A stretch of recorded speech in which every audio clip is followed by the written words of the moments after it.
अशा प्रकारे मित्रांनो, कुठल्याही परिस्थितीमध्ये आपल्याला काही येत नाही असं न्यूनगंड कधी असता कामा नये.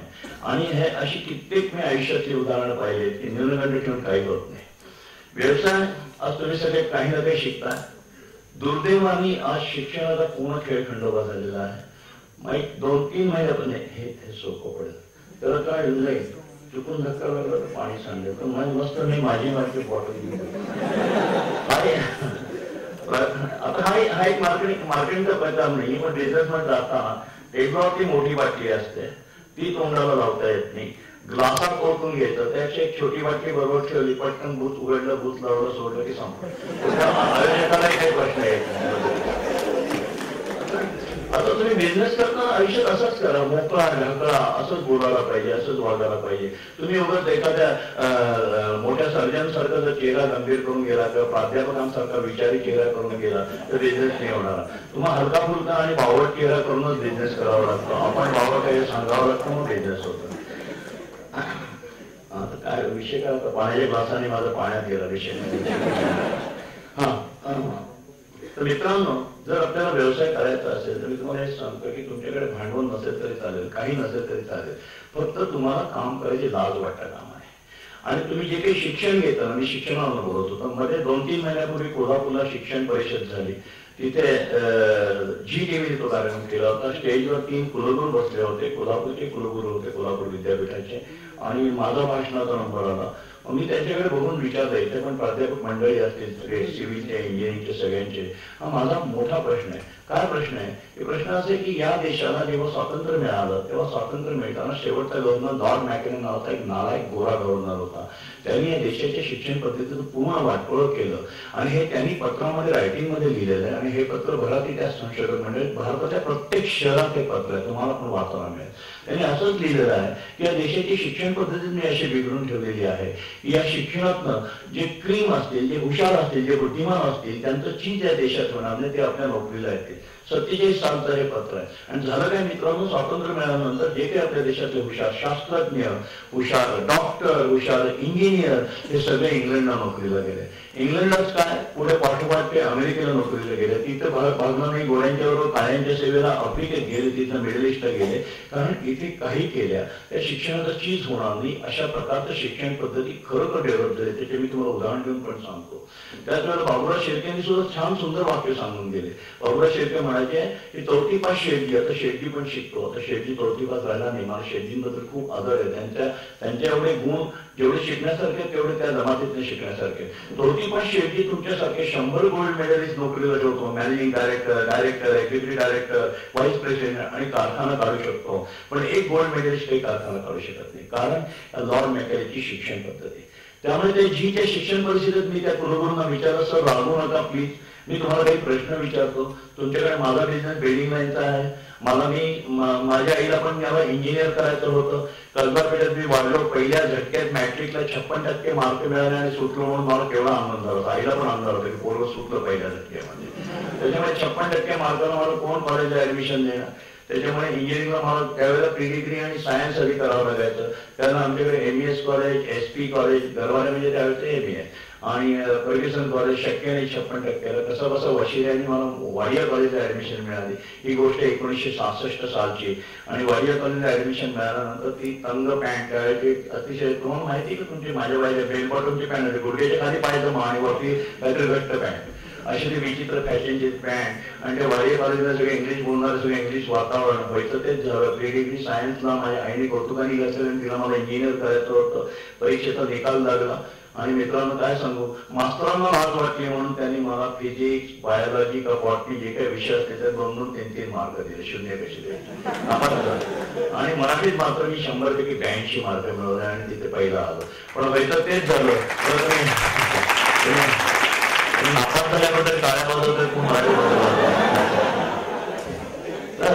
ते झाल्यानंतर मी आईला म्हणलं, आहे मला नाही इंजिनियर होताना बाई माफ कर, मला आपलं कॉमर्स झाला. मग मी MS कॉलेजला गेलो आणि तिकडे मी प्री डिग्री FY केलं. परत SY किंवा मी वाडिया कॉलेजला परत आलो, वाडिया कॉलेजला आणि कॉमर्स पूर्ण केलं. पण हे इंजिनिअरिंग कॉलेजवरून सांगतो, आज माझ्याकडे जेव्हा एखादा BSc झालेला मुलगा बघतो मी, तेव्हा मला खरोखर त्याचा आदरयुक्त असा आनंद असतो की एवढा शिकला तेवढं मेहनतीचं काम आहे. तुम्ही आज जे इथे माझ्यासमोर बसलेला खरोखर अशक्य, तुम्ही खरोखर बुद्धिमान आहात, अतिशय बुद्धिमान आहात. आणि मी डोळ्यांनी पाहिलं की सोपं नाहीये शिक्षण आणि तुम्ही ते पूर्ण करताय, पण ते प्रॅक्टिकल आहे का म्हणून इथल्या बसल्या शिक्षकांना मी विचारतो आणि त्या कुलगुरूंना पण विचारतो की तुम्ही ठीक आहे तुमच्याकडे सिव्हिल इंजिनिअरचा विषय करतो, कारण माझ्याकडे इंजिनिअरिंग आहे, मेकॅनिकल माझ्याकडे फारसा नाही आहे, माझ्याकडे टोयोटाला मेकॅनिकल इंजिनियर पण त्यांचा माझा एवढा संबंध येत नाही. सिव्हिल इंजिनियर मध्ये तुम्ही मला सांगा की तुम्ही विद्यार्थ्यांना सिमेंट कॉन्क्रीट शिकवता, भूकंपात कशी बिल्डिंग टिकेल, समुद्रात ब्रिज बांधत असेल तर किती कॉन्क्रीट टाकावं लागेल, बिल्डिंगचा स्लॅब किंवा हे सगळे विषय शिकवता. आज आपल्याला घराची हाऊसिंग इंडस्ट्री मोठी आहे, प्रचंड आहे आणि हेच इंजिनियर आमच्याकडे हाऊसिंग इंडस्ट्रीला आमच्याकडे आज माझ्याजवळ 180 का 210 इंजिनियर आहेत माझ्याकडे. तर नॅचरली हेच इंजिनियर जॉब पण करतात, घर बांधतात. मग माझा तुमच्या सगळ्या शिक्षण पद्धतीला आणि सर तुम्हाला आणि त्या कुलगुरूंनी हा प्रश्न मी जाहीरपणे टीव्हीवर विचारला, टीव्हीवर दाखवला पण की तुमच्या कॉलेजमधल्या मुलांना कॉन्क्रीटचे स्लॅब कसे टाकायचे, कॉलम कसे टाकायचे हे शिकवलं मान्य आहे, भिंत कशी बांधायची हे शिकवतात नाही ना. घरावर भिंत लागेल ना, मोकळी सोडू का मी, खिडक्या कशा बसवायच्या नाही शिकवत, फरशी कशी बसवायची नाही शिकवत, दार कसं बसवायचं नाही शिकवत, वॉटरमेन कसं करायचं नाही शिकवत. अशा कित्येक गोष्टी आहेत की न शिकवण्याची यादी मोठी आहे. मग त्याच्या पुढचा प्रश्न आहे मग गुड मॉर्निंग कसं म्हणायचं हे कुठे शिकवता. मार्केटिंग खूप आवश्यक आहे. आम्ही जगात कुठल्याही कॉलेजला सगळे विषय शिकवले जातात. गुड मॉर्निंग म्हणाला कोण शिकवणार, मार्केटिंग शिकवत नाही. हिशोबाची पेन्सिल, शेतीच्या कामाची हिशोबाची पेन्सिल, अकाउंटन्सी कुठे शिकवतात. इंजिनिअरिंगच्या विद्यार्थ्यांना तुमचा मेकॅनिकल इंजिनियर असो तर सिव्हिल असो त्याला बुक किपिंगचा अकाउंटन्सीचा क्लास पाहिजे. त्यात तो पास झाला तर त्याला बाजारात सोडा, अदरवाईज तो नोकरीला योग्य होईल, तो बिझनेसच्या योग्य होणार नाही. आणि ह्या 4 गोष्टी त्याला कळायलाच पाहिजे. त्याला अकाउंटन्सी शिकवत नाही, त्याला गुड मॉर्निंग शिकवत नाही आणि मार्केटिंग शिकवत नाही. आता तरी तुम्ही मुलं ना तुम्ही खूप स्मार्ट राहतात. आमच्या काळचे जे इंजिनियर होते आजही साईटवर जर पाहिलं ना इंजिनियर, कॉलेजमधलं वातावरणच असं असतं की ते स्मार्टच राहत नाही. आमच्या कुठल्याच साईड इंजिनियरकडे बघा, सुरगळलेले कपडे, टाय बी तर घालणं सोडा, भांग कसा बसा पाडत नाहीत, दाढीचे खुंट वाढलेले. कारण की त्यांच्या शिक्षणामध्ये आपण स्मार्ट दिसायला पाहिजे, स्मार्ट बोलायला पाहिजे, स्मार्ट वागायला पाहिजे. हे एज्युकेशनच घडत नाही. मग पुढे काय होतं, परिणाम काय होतात. आमच्या बिल्डिंगमध्ये तुम्ही कोणाच्या अगदी माझ्या बिल्डिंगमध्ये गेला आणि जर भिंतीला निळा रंग दिला असेल आणि वरती ट्यूबलाईट लावली असेल तर बघा टेंगळं दिसतील भिंतीला. प्लॅस्टर स्मूथ कसं करायचं असतं, ॲल्युमिनियमच्या पट्टीतनं कागद कसा सोडायचा असतो हे शिकवलेलंच नसतं त्याला. त्याला एवढंच माहिती आहे कॉलम आणि बीम, त्याची बिल्डिंग भक्कम असेल, पडणार नाही पण सुंदर नसेल. फरशीच्या टाईलचा रंग कुठला वापरावा, खाली डार्क वापरावा, वरती लाईट वापरावा नाही. अरे जॉईंट सरळ पाहिजेत रे राजा, एकसारखी 6 mm 8 mm 3 mm ची ग्रू सोड रे राजा. पण त्याला ते कॉलेजमध्ये शिकवलं नसेल, साहेब फरशी वाजून बघा भक्कम आहे. अरे भक्कमचा काय उपयोग, सौंदर्य पण पाहिजे ना. तुम्ही जर तुमच्या घरातल्या बाथरूममध्ये गेला आणि दाराच्या मागची टाईल बघितली तर वाकडी गेलेली दिसेल, बरोबर चौकट आणि टाईलचा जॉईंट असतो तिथे. कारण त्याला ते ओळंब काही शिकवलंच नाही. स्लॅब चालू असताना एखादा क्लायंट आला, फ्लॅट घेणारे क्लायंट येतात, नवरा बायको छोटा मुलगा, ढुंकून बघत नाही हो. त्याला मार्केटिंग शिकवलं असतं तर या वहिनी या साहेब, त्या मुलाला नाव विचारलं असतं, कडेवर घ्यायचा प्रयत्न केला असता. हे मार्केटिंगचं गणित आहे, हे त्याला शिकवलंच जात नाही तिथे. त्याच्यामुळे तो त्यांना गुड मॉर्निंगही म्हणत नाही, त्या मुलाला कडेवर घेणं सोडा, ढुंकूनही बघत नाही. खरं तर बघायला पाहिजे, त्याला बोलायला पाहिजे, त्यातलं काही तो करत नाही कारण त्याच्या एज्युकेशनमध्ये नाही. त्याला सौंदर्यशास्त्र शिकवलं नसल्यामुळे भिंतीचे ओळंबे असो, टाईलचे रंग असो, खिडक्याचे ओळंबे असो हे त्याच्या नजरेतनं चुकतात. मी एकदा प्रयोग केला. मी आमच्या 4 साईडचे 4 इंजिनियर परत बोलवले आणि 4 आर्किटेक्ट माझ्याकडे जे होते त्यांना म्हटलं तुम्हाला हे सगळं शिकवलंय, सौंदर्यशास्त्र, फिनिशिंग, कारण की तुमच्या कोर्समध्ये ते आहे, तर तुम्ही आजपासून या 4 साईट सांभाळा, 1 आठवड्याचा आपण प्रयोग करू. बरोबर शनिवारी माझ्या केबिनच्या बाहेर ते 4 आर्किटेक्ट आले, दारावर नॉक केलं, मी आय कम इन सर. म्हणलं या सर, आम्हाला नाही जमत. अरे म्हणलं मोठ्याने सांगा ना, मला काय जमत नाही. तेच तर जमत नाही, मोठ्याने बोलायला म्हणाले. म्हणजे काय झालं, साईटवर गेल्यानंतर त्या लोकांना सौंदर्यशास्त्र जमतंय पण त्या मजुराकडून, कॉन्ट्रॅक्टरकडून मला काय करतो रे सगळ्या, ए काम कर रे, हे जे ओरडाची वृत्ती यायला पाहिजे त्या शिक्षणात ते झाले सॉफ्ट. त्याला त्यांच्या सॉफ्टवेअरमुळे त्यांना साईटवर ओरडता येईना, यांना ओरडावट करता येईना, यांना सौंदर्य काढता येईना, असं ही विचित्र शिक्षण पद्धती आहे. तर या शिक्षण पद्धतीला जर आपल्याला ब्रेक द्यायचा असेल, जसं म्हणून मग तुम्हाला 4थी पास शेठजी का तुमच्यासारखे गोल्ड मेडलिस्ट ठेवतो, कारण की तुम्हाला गुड मॉर्निंग म्हणतात नाही. शेठजी कसा, ताई साहेब, अक्का साहेब, दाजी साहेब, या साहेब, हात वागतो, कमरेत वागतो, गोड बोलतो, जरा उशीर झाला की तो मनातल्या मनात व्याजाचा हिशोब करतो, साहेब डिस्काउंटना 10 रुपये नाही देता येणार, तुम्हाला मी 8 रुपये देऊ शकेल. तो बघतो 2 रुपये तर राहतायत ना, हिशोब शिकवलेला असतो. अशा प्रकारे त्यांचे चांगले गुण आता शेटजी पण शिकले. पण हे अकाउंटन्सी आणि मार्केटिंगचे गुण तुम्ही तुमच्या कॉलेजच्या विद्यार्थ्यांना हे स्पेशल विषय शिकवले आणि त्याला ते विषयात 5 जणांतर काही चांगले मार्क दिले तर निश्चित बघा ह्या मुलांच्यात एक वेगळा फरक पडेल. बरं, कॉलेज शिकवेल तेव्हा शिकवेल, तुम्ही काय करा, तुम्ही संधी मिळेल तिथे रुपया एका संधी मिळेल तिथे मिळेल ते विका.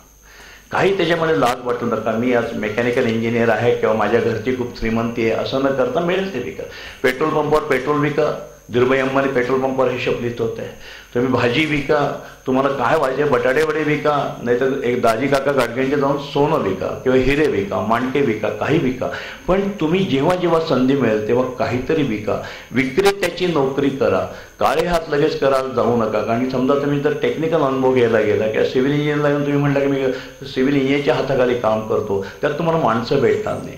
आयुष्यामध्ये एंटरप्रिनरशिप करायचं असेल तर माणसांच्याच मिसळायला पाहिजे आणि माणसांच्याच मिसळायला आपल्याला काही ना काही विकायला पाहिजे. मग अनुभव येईल की काय चुकतंय आपलं, कशा प्रकारचे लोक भेटतात, कशा प्रकारचे आपण कामं करतो. माझ्या आयुष्यात जे काही मी घडलो, आज जे काही आहे मी, ते मी काही ना काही लहानपणापासून विकतोय म्हणून आज मी घडलो. मला आठवतं की मला वयाच्या 8व्या वर्षीपासून मी काही ना काही विकतो. कारण की माझी कॉर्पोरेशनची शाळा होती. मी शाळेतनं 12 वाजता घरी आल्यानंतर दुबार पद्धतीची शाळा होती. घरी आल्यानंतर करायचं काय, कारण जे आजूबाजूचे माझे मित्र होते, मी कसबा पेठेत राहत असल्यामुळे आमची कसबा पेठेला लोकमान्य टिळक तेल्या तांबळ्यांची वस्ती म्हणायचे. ती कष्टकरी लोकांची वस्ती होती. शनिवार सदाशिव नारायणपेठ ही पांढरपेशांची वस्ती असायची. पुण्याचं डिव्हिजन 1950चा जन्म आहे. मी त्यावेळेची सिच्युएशन सांगतोय. पुण्याचं 2 भागात डिवाईड झालेलं होतं. सगळ्या तांबटआळी, फणीआळी, लोणीआळी, भोरेआळी ह्या सगळ्या शनिवारवाडीच्या या बाजूला होत्या, पूर्वेच्या बाजूला होत्या, त्याला पूर्व पुणे म्हणायचं. आणि मग जर मी शाळेतनं आल्यानंतर आम्ही शनिवारवाडीच्या जवळ राहायचो तर काय करायला पाहिजे, तर 4-8 मुलं घेऊन क्रिकेट खेळायला जाणार. 4-8 मुलं घेऊन क्रिकेट खेळायला जायचं असेल तर 4-8 मुलं यायला तर पाहिजे. ते कोण होते सवंगडी शाळेतले? आमचा एक रतन परदेशी होता, ज्याची फुटाण्याची गाडी होती, चण्यामाण्याची गाडी होती. दुसरा आमचा भरत राठोड होता, ज्याचा सुपारीच्या पुड्या भरायचा त्याच्या वडिलांचा बिझनेस होता. पूर्वीच्या काळी असे ते सुपारी त्रिकोणी पुड्यात भरायचे आणि खळीने चिकटवायचे. आत्ताचे पान पराग किंवा गोवा किंवा असले घाणेरडे प्रकार नव्हते, त्यावेळेचे सुपारी पण वेगळी असायची. त्याच्यानंतर आमचा बबन गोळे होता, त्याच्या वडिलांचा टांगा होता. दुसरा गणेश मित्र होता, तो अमृततुल्य हॉटेलात नोकरी करायचा, कपशा धुवायची, चहाचं वेटरचं काम करायचा. एक अरुण कुलकर्णी होता, त्याच्या भावाची त्या काळात टांगा आणि रिक्षाचं दोन्हीचे दिवस आले होते. त्याच्या भावाची रिक्षा होती आणि त्याचा दुधाचा रतीब घराचा बिझनेस होता. तर या सगळ्या मित्रांना घेऊन जर आपल्याला क्रिकेट खेळायचं असेल तर 12 नंतर घरी आल्यानंतर आम्ही काही एका खोलीत राहायचो. खूप सुंदर आयुष्य होतं ते. आई शाळेत शिकवायला गेलेली असायची. माझी आई सुद्धा 2री पास स्त्री होती, तिने 4थीपर्यंतची शाळा काढली होती. सकाळी शिकवणे, मग शाळेत शिकवायला जाणे, येताना बेतलेले कापड घेऊन देणे, मग परत त्या चड्ड्या शिवून देणे आणि परत संध्याकाळी 7-7:30 सगळ्यांना जेवण घालून एक गप्पांचा अड्डा आईचा व्हायचा होता. तिथेही मला खूप संस्कार घडले. पण त्याच्या आधी दुपारी 12 नंतर आल्यानंतर जे काही ताट झाकलेलं असेल ते जेवायचं आणि आता खेळायचं असेल तर काय करायचं. आमच्या वेळेला टेलिव्हिजन भानगड नव्हती. रेडिओ सुद्धा श्रीमंत मावशीकडे असायचा. दर बुधवारी बिनाका गीत मला ऐकायला आम्हाला मावशीकडे जावं लागायचं. अशा त्या सुंदर दिवसामध्ये या मुलांना जर खेळायला घेऊन जायचं असेल, त्यांचे मुलांचे बापच म्हणत, कारण मी कसबा पेठेत राहिल्यामुळे बाप हा शब्द तोंडात बसतो, की म्हणायचे हे आधी ते फुटाण्याची गाडी लाव, मग तुला कुठे खेळायला जायचं जा. भरत राठोडचे वडील म्हणायचे आधी परातभर सुपारी संपवायची, मग कुठे खेळ, शिकून कुठांचं भरं झालंय का. अशा प्रकारे जे काही त्यांचे डायलॉग होते गरीब वस्तीतले होते, त्यांच्या दृष्टीने ते बरोबर होते. माझ्या दृष्टीने मी एका शिक्षिकेचा मुलगा होता, माझ्याकडे हे डायलॉग नव्हते, पण माझे मित्र जे करायचे, मग यांना जर आपल्याला क्रिकेट खेळायला घ्यायचं असेल त्यांना मदत का करू नये. आणि या धडपडीतनं मी छोटे छोटे व्यवसाय शिकलो. मला आठवते हा रतन फुटाणेवाल्याची गाडी घेऊन आम्ही जायचो. त्याच्या चण्यामण्याच्या सीझनमध्ये चण्यामणे असायचा. अहिल्यादेवी शाळेच्या बाहेर ती गाडी लावायचो आम्ही. कुठल्याही शाळेच्या बाहेर एखादी गाडी लावली फुटाण्याची, मला नाही वाटत तुम्हाला VIT MITला गाड्यांचे प्रकार राहिले नसते. मी माझ्या लहानपणातच रमतोय. आता पिझ्झा हट, मॅकडॉनल्ड असले सगळे प्रकार सुरू झाले, पण त्यावेळेला ह्या चण्यामण्यांच्या गाड्या ते प्रकार असायच्या. बिझनेसमध्ये लक्षात ठेवा, एकाने काही सुरुवात केला, कोळशाची वखार जर इथं काढली तर शेजारी दुसरा कोळशेवाला येतो, सोन्याचं दुकान काढलं दुसरा सोनेवाला येतो. ही ह्युमन प्रवृत्ती, कॉम्पिटिशन, आणि यायला पाहिजे. कॉम्पिटिशन असेल तरच आपण बिझनेसमध्ये राहू शकतो. आमची ही चण्यामण्याची गाडी अहिल्यादेवी शाळेच्या बाहेर असायची. त्याच वेळेला दुसरी पण चण्यामण्याची गाडी असायची. आणि हा रतन परदेशी माझ्या जीवावर, त्याला काहीतरी सिगरेट ओढता कसं तरी नाद असेल, तो जायचा माझ्या जीवावर गाडी सोडून जायचा. आणि अशा वेळेला मला मात्र सिगरेटचं व्यसन लागलं नाही, कारण आपल्या आईवडिलांचे संस्कार आणि आपण ज्या शाळेत शिकतो, ज्या कॉलेजमध्ये शिकतो, तिथल्या गुरुजनांचे संस्कार आपल्याला वाईट मार्गापासून नेण्यापासून परावृत्त करतात. त्यामुळे ते संस्कार पण तेवढेच महत्त्वाचे असतात. पण त्याचं चांगलं ते घ्यावं. त्याप्रमाणे तो माझ्या जीवावर जेव्हा गाडी सोडून जायचा तेव्हा मी चॅनेमाने विकायचो. आणि मग माझ्या आता लक्षात असं येतं की माझे चॅनेमाने जास्त विकले त्याच्या समोरच्याकडे. माझ्या आयुष्यामध्ये प्रॅक्टिकल, मी जे आता तुम्हाला मुलांना सांगितलं की प्रॅक्टिकल विक्रीतनं कसं शिकायला मिळतं बघा, छोट्या छोट्या गोष्टीतनं. तर माझे चॅनेमाने जास्त विकले जायचे. त्याचं कारण सिंपल होतं, समोरचा चॅनेमानेवाला आणि इकडचा शाळकरी मुलगा, मी काहीतरी 5वी 6वीतला मुलगा असेल मी, किंवा 7वीतला असेल, मला तर एक्झॅक्ट आठवत नाही. आणि त्याचे चॅनेमाने जास्त विकले जायचे. कारण बघा समोरचा चॅनेमानेवाला कसा असायचा, चॅनेमाने त्यात लाल चॅनेमाने, तुम्हाला कित्येकांना चॅनेमाने माहिती की नाही मला माहीत नाही आता. हा बोर, आपण आपल्या मराठीत त्याला आला एक चॅनेमाने बोर, आणि ते बोरं वेगळे, गावरान बोरं हा शब्द वेगळा. म्हणजे चॅनेमाने लाल असतात ते सुंदर. त्याला मस्तपैकी तर चॅनेमाने जसा ढीग असतो त्याच्यावर छानपैकी गोडं तेल शिंपडलेलं असतं, त्याला चकाकी यावं, मग पाणी शिंपडलेलं असतं, त्यात एक गुलाबाचं फूल खवलेलं असतं आणि आरोळी द्यायची असते. आला चॅनेमाने बोर म्हणजे आरोळीला लाजता कामा नये अशी आरोळी द्यायची असते. आणि तो समोरचा चॅनेमानेवाला हे सगळं वर्णन सेम, दोघांचे चॅनेमानेसारखे. पण समोरचा चॅनेमानेवाला त्यावेळेची गोष्ट सांगते तुम्हाला, 1960ची 61ची गोष्ट सांगते तुम्हाला, की त्याचा असाचा ड्रेस कसा असायचा, एक त्याचा पायजमा असायचा कळकट मळकट, आठवड्यातनं कधीतरी एकदा धुतलेला, त्यामुळे तो काळपट काढलेला कळकट मळकट पायजमा त्याचा असायचा. वरती त्याचा शर्ट असायचा, तो शर्टही कळकट मळकट असायचा. त्या शर्टाच्या बाहेर इथपर्यंत 2 दुमडलेल्या असायच्या, त्याच्यावर अशी घामाचा सगळं तो वण दिसायचा. तिरकी टोपी त्याची, त्याच्यावर घामाची अशी ती खूण, दाढीचे खुंट वाढलेले, असा तो चॅनेमानेवाला. आणि त्याच्यासमोरचा दुसरा चॅनेमानेवाला दीपक सकाराम कुलकर्णी नावाचा मुलगा, शाळकरी मुलगा, छानपैकी स्वच्छ खाकी हाफ पॅन्ट असायची, भले ती पॅन्ट असायची, भले तिला रफू केलेलं असेल, थिगड लावलेलं असेल, पण त्या आईच्या मायाने लावलेलं थिगड कोणाला दिसायचं नाही. आणि मग ती हाफ चड्डी रात्री झोपताना मी उशाखाली ठेवून ती इस्त्री केलेली असायची. एक इस्त्री केलेली हाफ चड्डी, वरती पांढरा शुभ्र शर्ट, आणि त्या शर्टाला पण इस्त्री केलेली असते. तुम्हाला तरुणांना ते सुख कधीच मिळणार नाही. आमच्या लहानपणी मस्तपैकी तांब्याच्या मध्ये कोळशे टाकून आम्ही मस्त इस्त्री करायचो. ते सुख वेगळं होतं आत्ताच्या इलेक्ट्रिक इस्त्रीपेक्षा. उशाखाली ती चड्डी घ्यायची, तांब्याचा कोळशे टाकून छानपैकी इस्त्री करायची, पायामध्ये रबरी चप्पल. आणि आजही माझा मुलगा पण ऐकत नाही, आणि तुमच्यातले 90% तरी मुलं ऐकत नसतील. माझी आई लहानपणापासून बारीक कटिंग कर आणि डोक्याला तेल लावून भांग पाड. तेल लावून भांग पडणारा मला नाही वाटत इथं कोणी मुलगा असेल, डोक्याला तेल लावणं गम्य जातात. आता अशा प्रकारे एक कळकट मळकट पायजम्यातला चॅनेमानेवाला आणि एक स्वच्छ कपडे घातलेला शाळकरी मुलगा, छानपैकी भांग पडलेला असा चॅनेमानेवाला, कोणाची चॅनेमाने विकले जाईल तर नॅचरल जो स्वच्छ आहे त्याच्याकडे अट्रॅक्ट होतात. लहानपणापासून ही टापटीप कळली. हा टाळ लावतोय आता तुमच्याकडे आलं म्हणून नाही लावत आहे मी, सायकलवर जेव्हा टेलिफोन पुसायचो तेव्हापासून हा टाळ लावतोय. आणि अशा प्रकारे प्रेझेंटेशन हे महत्त्वाचं आहे. हे प्रॅक्टिकल एज्युकेशन मला चॅनेमाने शिकवलं. आमचे एक चुलते होते, काका होते, त्यांची भाजीची गाडी होती. सदाशिवपेठ पोस्टाच्या तिथे DG कॉपियरच्या आतमध्ये राहायचे. कुलकर्णी वडिलांचे चुलत भाऊ असतील, आणि वडील माझे पोलीस कॉन्स्टेबल होते. त्यांच्या ज्या शिफ्ट असायच्या तेव्हा कधी जर दिवसा वेळ असला, म्हणजे रात्रीची शिफ्ट असेल त्यांची, तर आम्हाला वडील त्यांच्याकडे जायचे, मी त्यांच्यावर जायचो, आणि सदाशिवपेठेतनं आम्ही ती गाडी ढकलत भाजी विकायचो. ॲज अ लहान मुलगा म्हणून मला एक कौतुक वाटायचं, एक इंटरेस्ट असतो. जे आपण लहान वयामध्ये ना आपल्या आजूबाजूला जे घडतं ते करूशी वाटतं नेहमी. उद्या जर मी श्रीमंताचा मुलगा असतो त्यावेळेला तर मला कार चालवायला शिकायला आवडली असते, की कारण की सारखे कारवाल्यांच्या शेजारी बसतोय. पण तिथं भाजीची गाडी असल्यामुळे मी भाजीची गाडी ढकलायचो. मोठे झाल्यावर माझे काका एकदा मला म्हणाले की लहानपणापासूनच फेमस होता. म्हटलं काय झालं? ते म्हणले असेच आपण सदाशिव पेठेतनं गाडी घेऊन चाललो होतो. एक गृहिणी आला, त्यांनी भाजी मागितली आणि काकाने तराजू हातात घेतला. त्याने तराजू हातात घेतला तेवढ्यात त्या गृहिणी म्हणली तो तराजू त्या मुलाच्या हातात द्या, म्हणजे माझ्या. मी तिथेच उभं होतो. काका म्हणले का त्या मुलाच्या हातात का तराजू द्यायचा? त्या सहज म्हणाल्या तो काटा मारत नाही. आता काटा मारत नाही हे त्यावेळची जी काही शाबासकी असेल ती काय झाली की तराजूचा काटा ग्राहकाकडे झुकलेला पाहिजे. माझं जे काही लहानपणचं शाळकरी वय असेल ते डोक्यात कुठेतरी बसलं असेल. नेहमी आपण आपल्या ग्राहकाला महत्त्व दिलं पाहिजे आणि तराजूचा काटा, समाधानाचा काटा ग्राहकाकडेच झुकलेला पाहिजे. ही छोटीशी गोष्ट त्या भाजीच्या तराजूच्या काट्याने मला शिकवली. आता हा अनुभव गेला. मला कोणी पुस्तकात किंवा तुम्ही आत्ता माझा हा डायलॉग लिहून दिला तरी त्याचा काही उपयोग नाही. प्रॅक्टिकल अनुभव घेतला आणि कस्टमरची शाबासकी घेतली तर तुम्ही एंटरप्रेनरची खरी ती पायरी ठरते. अदरवाईज कारकून म्हणून तुम्हाला पाहिजे तेवढे लोक घ्यायला तयार आहेत, पण एंटरप्रेनर म्हणून कोणी घेणार नाही. आपली जागा आपण स्वतः तयार करायची असते. पुढे मित्रांनो, मी खूप आयुष्यात बिझनेस केलाय. भाजी विकली आहे, रस्त्यावर पोतं टाकून भाजी विकली आहे, चणे विकले आहेत, कैऱ्या विकल्या आहेत, सुपारीच्या पुड्या भरायचो, तो मला 2-3 रुपये द्यायचा. हॉटेलमध्ये कप्पेच्या द्यायचा, दुधाची लाईन टाकायचो, पेपरची लाईन टाकायचो. पेपरच्या लाईनने पण मला खूप शिकवलं. माझ्या आयुष्यातली पहिली आणि शेवटची नोकरी मी वर्तमानपत्राची केली. माझा तो अरुण कुलकर्णी दुधाचं रतीप आणि पेपरची लाईन टाकायचा, त्याच्या नादाने मी पेपरच्या लाईनला नोकरी केली. 1-2 महिन्याची नोकरी केली. सकाळी 5:30ला बरोबर जावं लागायचं. अपहरण चौकात अपकेलियन नावाचं धामणकरांचा एक छोटंसं असं दुकान होतं त्रिकोणी. ते दुकान म्हणजे स्टॉल होता. तिथे 5:30ला जाऊन सायकलवर बरोबर सगळे पेपर लावायचे. तुम्हाला तरुणांना माहीत नसेल पेपर, पण इथे सिनियर कोणी माझ्या वयाचे त्यांना माहिती आहे. त्यावेळेला पुण्यातनं काँग्रेसचा अधिकृत पेपर विशाल सह्याद्री होता, जनसंघाचा अधिकृत पेपर तरुण भारत होता, केसरी आठवड्यातनं 2दा का 3दा निघायचा. तेवढं मेमरीत विसरलो, 2दा किंवा 3दा, रोज नाही निघायचं. ते दिवस होते. मग सकाळ होता, प्रभात होता, सगळे होते.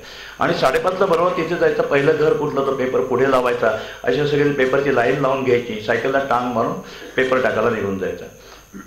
एके दिवशी काहीतरी, पूर्वी तर पुणे खूप छान होतं, बिल्डरने अजून पुण्याचं वाटोळं केलेलं नव्हतं.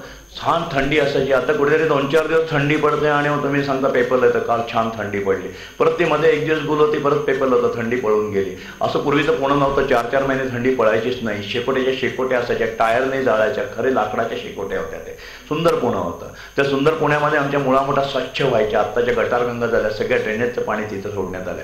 तुमच्याकडे कोणी सिव्हिल इंजिनिअरिंगमध्ये हा जर पर्यावरणाचा कोर्स करणारे लोक असतील तर त्याला हे शिकवा की नदीमध्ये कधी जगात कुठेही ओढ्यात घराच्या बाहेर काळं पाणी सोडत नाही. एकटा भारत देश येते की याला काही अर्थ नाही.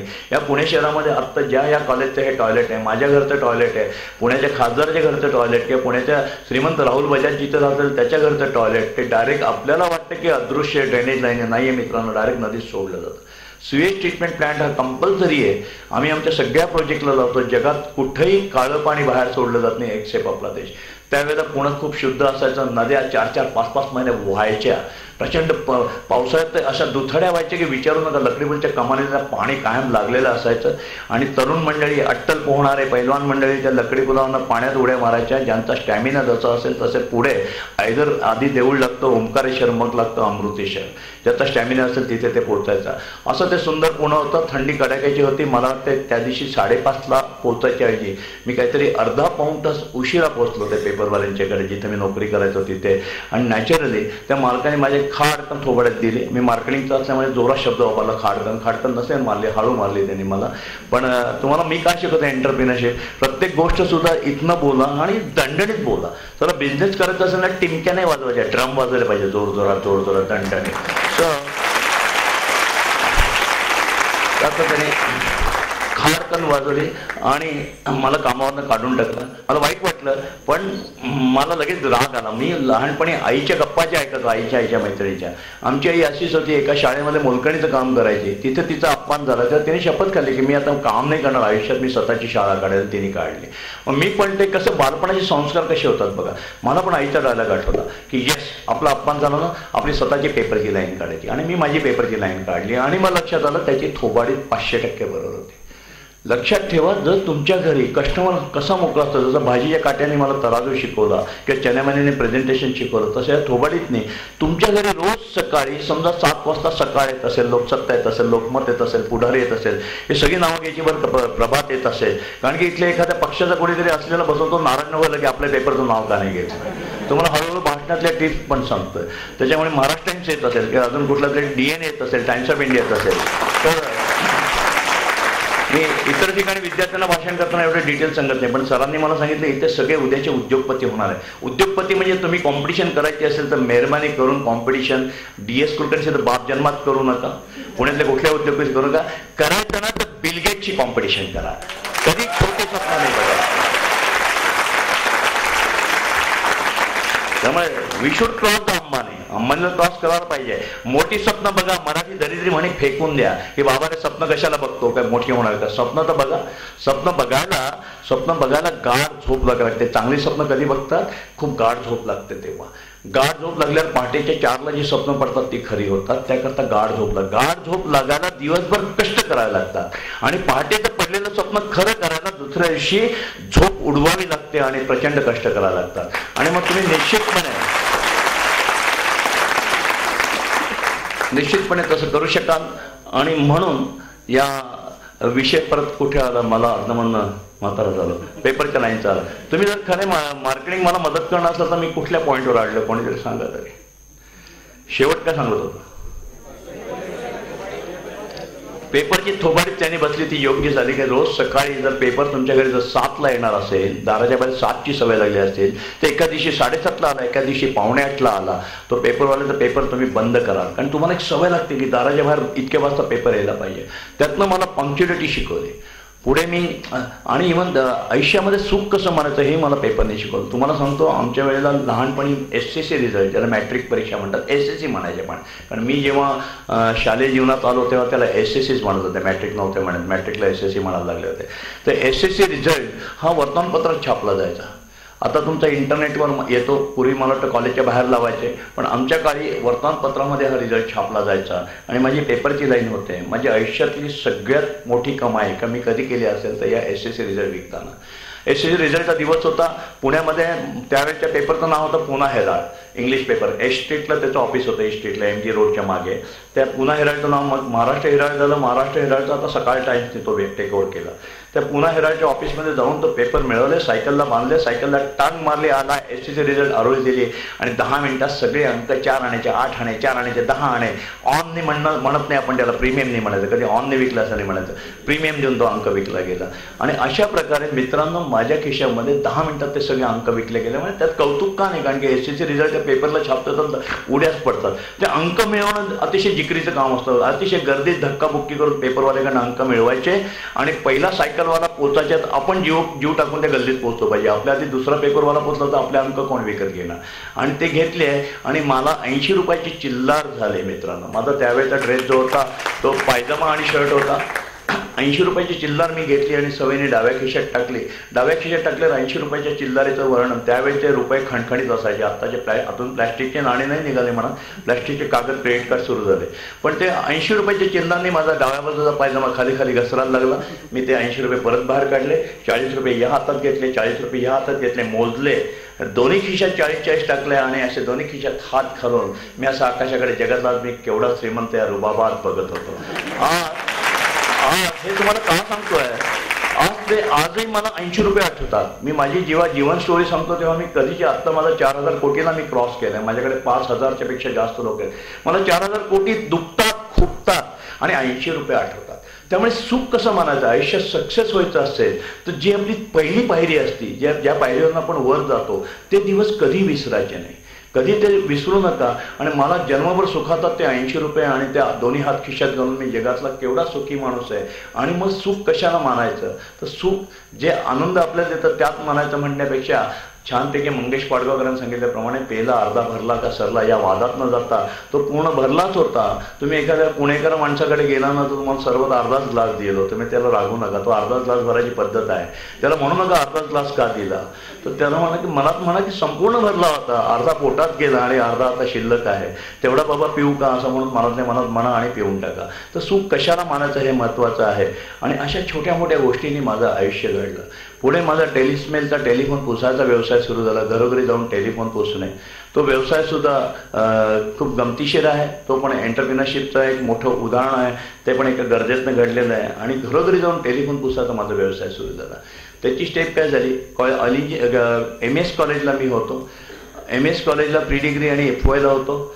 तुम्ही मगाशी मी जेव्हा कॉलेजला आलो तेव्हा तो एक मुलगा पुढे बाजूला सांगत होता, मला कुठेतरी खटकत होतं. तरी खूपच चांगली मुलं होतं. आमच्या कॉलेजच्या वेळेला जर असं कोणी पाहुणा आला असताना बाजूला आम्ही एव्हान त्याची मस्त फटफटी ती उडवली असते, पाहुणा जरा म्हणून काय झाला. त्यामुळे तुमचं कॉलेज खरंच चांगल्या संस्कारांचं आहे हे मी तुम्हाला प्रामाणिकपणे सांगतो. तर किंवा इथं आलेली मुलं बाहेरच्या कॉलेजमधून आली तर अजून चांगल्या संस्काराचे. तर आमच्या वेळेला MS कॉलेजला सगळीकडनं आले ना, म्हणजे मला परत असं नको वाटलं. पण मजा असते, कॉलेजचं लाईफ हे मजेशीर असतं. मी ते एन्जॉय केलं बाबा. मी प्री डिग्री असताना डिबेटिंग सेक्रेटरी होतो कॉमर्सला. सायन्सला दांड्या उडाल्या, पण कॉमर्सला आल्यानंतर डिबेटिंग सेक्रेटरी होतो. डिबेटिंग सेक्रेटरी झाल्यानंतर मी सगळी टीम घेऊन गेलो मी श्रीरामपूरला. आणि श्रीरामपूरला गेल्यानंतर त्या कॉलेजची कॉम्पिटिशन चालली होती. माझ्यावर प्रकाश जावडेकर पण होता, त्यांनी बक्षीस मिळालं. आणि मला मी डिबेटिंग सेक्रेटरी असताना त्या कॉलेजच्या प्रिन्सिपलने मला सभेच्या बाहेर काढलं. कारण वाह्यातगिरी हा आपल्या तरुणांच्यात, माझं वय वर्ष त्यावेळेला नक्कीच 17-18 वर्षाचं होतं. आणि श्रीरामपूरला गेल्यानंतर काहीतरी डोक्यातनं आलं आणि मी भाषणाला जेव्हा उठलं डिबेटिंगला त्यावेळेला मी 2 विनोद केले कारण नसताना विनोद पण करू नये पण मी विनोद केले आणि विचित्र विनोद केलं. इथे जे काही लेडीज आहेत त्यांची माफी मागून सांगतो पण तरुणाई आहेत त्याच्यात काही असं विचित्र म्हणजे असलेला विनोद नव्हता. मी म्हटलं श्रीरामपूरला आलो, तुमचं श्रीरामपूर किती सुंदर आहे, त्या श्रीरामाला नमस्कार आणि दुसऱ्या कोणाला नमस्कार. माहिती आहे मी असं चाललो होतो आणि पुढे एक सुंदर तरुणी चालली होती, पाठीवर सगळे केस चालली होते, पाठीवर सगळे केश संभार सोडलेला होता आणि छानपैकी चालली होती. मी तिला फॉलोअप करते पण ती फास्ट चालली होती. मला मोह आवडेल ना की पुढे जाऊन ही सुंदरी कोण आहे बघावे म्हणून मी धावत धावत पुढे गेलो आणि तिच्याकडे तोंड वळून पाहिलं तर काय सांगू, कुर्ले कुर्ले बाल देखकर दिल मेरा मचला, आगे चल के देखा तो सरदार जी निकला.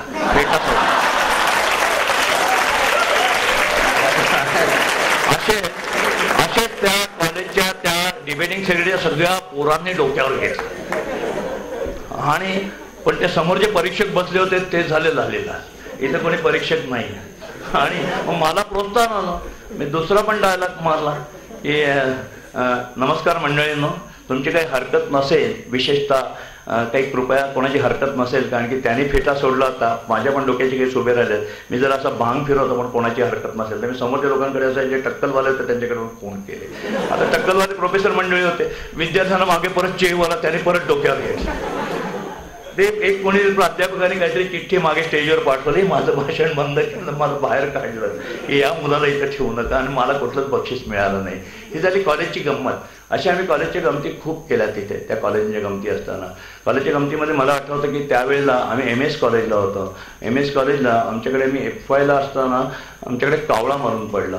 कावळा मारून पडल्यावर आमच्या सगळ्या वाह्यात मुलांनी कॉमर्सला छान उद्योग करतात, तुम्ही इंजिनिअरिंगला हे नाही उद्योग करताना तुम्हाला अभ्यास खूप करावा लागतो, आम्हाला फारसा अभ्यास नाही करावा लागत म्हणून तुम्ही इंजिनिअरिंगमधून कॉमर्सला जाऊ नका, त्यापेक्षा बुककीपिंग शिकून घ्या, बाद झालं. त्या कावळ्याची आम्ही अंत्ययात्रा काढली. एका मुलाने चकोट केला, ते टिरडी बांधली, ते मडकं घेतलं आणि आम्ही रामबोले करत अंत्ययात्रा काढली. पुढे काय झालं त्याचा दुष्परिणाम असा झाला, त्यावेळेला केसरीमध्ये साहेब लेख छापून आला. अग्रलेखाच्या शेजारी एक पानं असतं, म ए सो सोसायटीच्या विद्यार्थ्यांना चाललंय तरी काय, आजची पिढी कुठे भरकटली. टिपिकल सदाची पिढी डायलॉग सकट मोठा लेख छापून आला, आजची पिढी भरकटलेली, या पिढीचं होणार काय. आणि व्हायचं तेच झालं, आम्हाला रस्टिकेट करण्यात आलं, त्या नोटीस बोर्डावर नावं लावण्यात आली, एक कावळा आम्हाला महागात गेला. या सगळ्या भानगडीमध्ये आम्हाला MS कॉलेजतर्फे सुट्टीमध्ये आम्हाला कुठेतरी ट्रेनिंगला पाठवायचे. तुमच्या कॉलेजमध्ये ज्याला काय म्हणतात तो एंटरप्रेन्योरशिप नाही म्हणत, काहीतरी म्हणतात ना. हां ठीक आहे, माझा इंग्लिश तुम्ही म्हणला तोच डायलॉग. काही काही अवघड शब्द मला जड जातात, मोर्चाराला सोपे बरे पडतात. तर मला किर्लोस्कर ऑल इंजिनला पाठवलं आणि ऑल इंजिनला पाठवल्यानंतर मी तिथे अकाउंट का परचेसला कुठेतरी होतं, तिथे समोर टेलिफोन एक्सचेंज होतं. त्या MS सोनपटकी म्हणून त्यांचे साहेब होते. पूर्वीच्या काळचे टेलिफोन हे आत्ता तुम्ही वापरता तुम्हाला तरुणांना बघायला पण मिळणार नाही, वेगळे होते असे ते जाड फोनचे डायल फिरवणारे. आणि टेलिफोन एक्सचेंजचा बोर्ड आता EPBX मध्ये तुमच्या याच्यापेक्षा मोठाले 2 असे लाकडी काउंटर असायचे आणि तिथे सबंध अशी बटणं असायची, सुतळीच्या त्या गुंठ्या होत्या, दोऱ्या होत्या. आणि मग फोन आला रे आला की कानाला जो हा असायचा ऑपरेटर, त्याला पायलटसारखे इकडे कानाला इयरफोन, पुढे माईक आणि त्या खुंट्या घेऊन गुड आफ्टरनून पोहायला खट खट खट खट त्याचा समस्त व्यायाम चालायचा हाताचा. असे सारखे फोन तिथे वाजायचे. मी सोनपटकीनं म्हटलं की मला शिकवा ना, तुम्हाला एंटरप्रेन्योरशिप व्हायचं असेल तर सारखं मला शिकायचं आहे, मला हे का नाही करताय. मग तो म्हणजे मला लहानपणी वडील एकदा गमतीने म्हणायचे, आम्ही ज्या कसबापेठेत बोळात राहायचो ना तिथे कचऱ्याची गाडी यायची. आता मी असेल खूप लहान, मी वडिलांच्या मागे लागायचं, मला या गाडीचा ड्रायव्हर राहायचं. वडील रागवायचे, तुला काय झालं दरिद्री स्वप्न पडतं, कचऱ्याच्या गाडीचा ड्रायव्हर राहायचं. तर मुलांना काहीतरी हौशी वाटत नेहमी लक्षात ठेवा. तर त्याप्रमाणे एक आपली सहज सुलभ वृत्ती आहे एंटरप्रेन्योरशिपचं. तुम्हाला जर उद्योगपती व्हायचं असेल, उद्योगधंद्यात पडतं, तर पहिलं सारखं स्वप्न आहे काय शेजारी दिसतं ते मला काय येत नाही, मला शिकवणार आहे कोणीतरी. सतत आपण आयुष्यभरचे विद्यार्थी असले तरच धंद्यात यशस्वी होऊ शकतो. आणि म्हणून मी म्हटलं की सोनपटकी साहेब मला शिकवणार. ते म्हणजे शिकवतो पण 4:15 नंतर, फॅक्टरी सुटल्यानंतर. ठीक आहे 4:15 नंतर फॅक्टरी सुटल्यानंतर शिकवतो म्हणल्यानंतर मी 4:15ला गेलो. माझ्या कानाला त्यांनी इयरफोन लावला, पुढे असा माईक होता. माईक जसा ठेवला तसा मी हाताने जोरात ढकलला कारण त्याच्यातनं डेटॉलचा वास येत होता. डेटॉलचा वास काय येत होता की एक ते दर 30 मिनिटाला ऑपरेटर बदलायचा. प्रचंड मोठी फॅक्टरी ती ऑइल इंजिन, आत्ताही ती खूप मोठ्या संस्थाने मोठी फॅक्टरी, त्यावेळेस तर फार मोठी होती किर्लोस्कर ऑइल इंजिन खडकीची.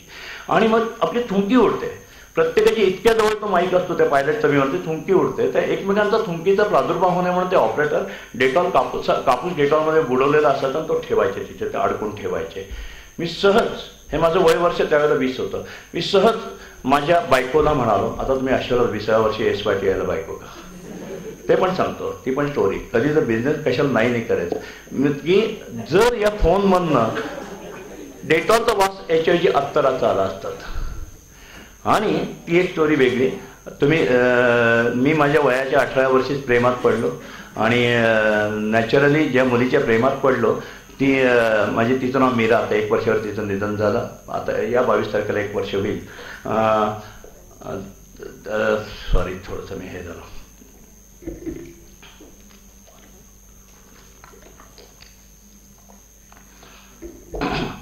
कॉलेजचे मुलं म्हणतात ना, आपण जर काही ठरवलं कशाला नाही म्हणायचं. तिथं माझं प्रेम सुरू झालं आणि त्यांची खरोखर घरची गरिबी होती. त्या संचेती हॉस्पिटलच्या मागे एका बंगल्यामध्ये एका आउट हाऊसमध्ये राहायचे. तिचे वडील 1 वर्षापूर्वी वारलेले होते आणि तिचे वडील नोकर म्हणून काम करायचे एखाद्या श्रीमंतांच्या घरात.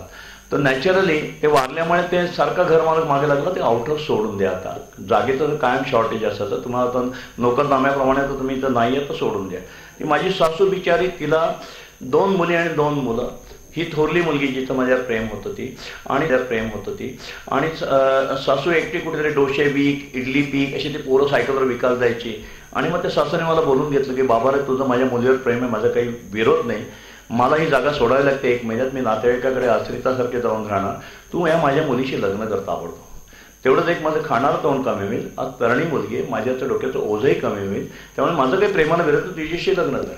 आता माझ्या गोळ्यात प्रश्न माझा, मी FYला मी त्या काळची परिस्थिती आता तरी सोपी आहे. मी एक दीपक सकाराम कुलकर्णी म्हणजे ब्राह्मणाचा मुलगा, माझा अजून मोठ्या बहिणीचं लग्न व्हायचं आहे, माझ्या मोठ्या भावाचं लग्न व्हायचं आहे, मी अजून कॉलेजला शिकतोय, कशाला पत्ता नाही, आणि हे काय करू. आता प्रश्न पडला की काय करायचं काय.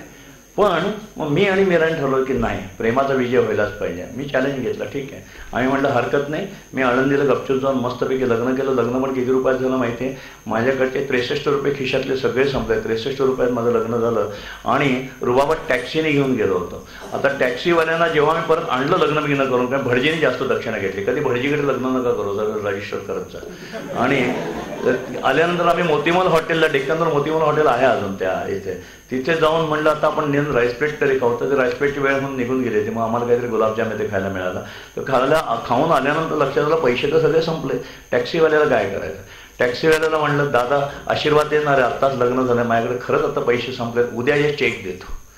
प्रामाणिकपणे बोलल्यानंतर तो तुम्हाला यातले एकही शब्द खोटं सांगत नाही. तो टॅक्सीवाला म्हणलं ठीक आहे राजा, तुम्ही दिसतच आहे, तू मगाचपासून हमदर्दसारखं लग्नही केलंय, तर उद्या याचा चेक केला. अशा प्रकारे आमचा विजय काय झाला की यश, प्रेमाचा विजय झाला. आम्ही हिंमत हारायची नाही, आपण लग्न करू. आणि मी लग्न केलं आणि मी तिला हिंदू महिला आमच्या वर्किंग वुमन हॉस्टेलमध्ये ठेवला. कारण की माझ्या घरी कळलं असतं घरचा प्रश्न होता, माझ्या बहिणीचं लग्न व्हायचं आहे, भावाचा प्रश्न होता. त्यावेळेची परिस्थिती जी आहे 1969-70ची फार अवघड असतं अशा वेळेला की घरातलं काही वळण चांगलं नाही, कोण बहिणीला वर देणार. सो नॅचरली हा प्रेमाचा पण विजय केला. आम्ही हिंमत नाही हरलो. ओके आहे ना परिस्थिती, विल फेस इट. आणि लहानपणापासून काही ना काही कमवत होतं, त्यामुळे बाकी काळजी नव्हती. पण तिला सहज म्हणलं मी आल्यावर की मीरा, जर अत्तराचा वास आला तर. आणि तिने हा सगळा शोधून काढला. माझ्या आयुष्यातला पहिला बिझनेस मिळाला तो असा की घरोघरी जाऊन टेलिफोन साफ करण्यात. काय लागलं तिला, तिने एक पिवळं फडकं घेतलं पेट्रोल पंपावरचं. टेलिफोन असे होते बॉक्ससारखे, वरती ठेवायचे, डायल होते त्याला असं कानाला, आणि इथे इयरफोन आणि इथे माउथपीस असायचं. एक पिवळं फडकं घेतलं, फोन स्वच्छ करायला पाहिजे. आम्ही म्हटलं ओके. एक मिन क्रीमची डबी घेतली, लाल रंगाची मिन क्रीमचा डबा मिळतो, पांढरी क्रीम असते त्याच्यावर. हे सगळं आम्हाला 60-62 रुपयात लागलं. एक कात्री घेतली. पूर्वीच्या काळी फोटो ज्या अल्बममध्ये चिकटवायचे, काळा पेपरचा अल्बम होता, आता तुम्हाला DVD CD तो माहिती नसेल, तो काळा कागद मिळवला. टेलिफोनचा माउथपीसचा शेप घेतला, घिसाड्याकडे गेलो, घिसाड्याकडनं एक लोखंडी डाय करून घेतला त्याच्याकडनं. हे सगळं तिने केलं. आणि त्याच्यानंतर ते कात्रीने बरोबर त्या पट्ट्या कापायच्या आणि मग त्याला डेटॉल आणि SH केळकरांकडनं अत्तराच्या बाटल्या आणल्या आणि आमचा अत्तराचा हा टेलिफोनचा बिझनेस सुरू झाला. मग लक्षात आलं की मीरा म्हटलं फोन चमकत नाही, अत्तरावरून नुसता पण अत्तर लावून चालणार नाही, सर्व्हिस द्यायला पाहिजे, सर्व्हिस इंडस्ट्रीसारखं. हा फोन चमकला तर आता चमकवायचा कसा फोन, बाजारात कुठे पॉलिश नाही. मग आम्ही किताब मिनार वाचनालय, तुम्ही पण पुस्तकांच्या वाचनालयाचे मेंबर व्हा, पुस्तकं सतत वाचा. मी आजही रोज सकाळी 15 मिनिटं वाचन केल्याशिवाय माझा कुठलाही दिवस सुरुवात होत नाही. ती म्हणली घाबरू नका, लायब्ररीतनं तिने विज्ञानविषयक पुस्तकं आणली. खूप पुस्तकं आहेत, मराठीत आहेत उपलब्ध. आणि त्या विज्ञानविषयक पुस्तकात आम्हाला माहिती अशी मिळाली की टेलिफोन हा जो आहे तो काळ्या रंगाचा पूर्वी जे फोन होते ते एबोनाईट धातूपासून बनला जातो. आणि एबोनाईट धातूला जर चमकवायचं असेल तर 10% टर्पेंटाईन आणि 90% खोबरेल तेल एकत्र केलं आणि हलवलं तर त्याचे 4 थेंब सुद्धा त्याला आरशासारखे चमकतात. आम्हाला एक पॉलिश सापडलं.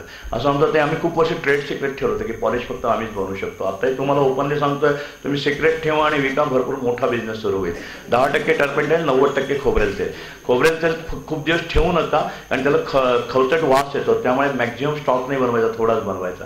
आणि माझ्या आयुष्यातला पहिला व्यवसाय सुरू झाला टेलिस्मेल, घरोघरी जाऊन फोन पुसणे. एक मी होतं FY BComला आणि लक्षात आलं की अरे बापरे, MS कॉलेजने रस्टिकेट केले का, ते आम्हाला घेणार होते परत, नाही असं नाही. आता SY आणि TY MS मधनं कसं करायचं.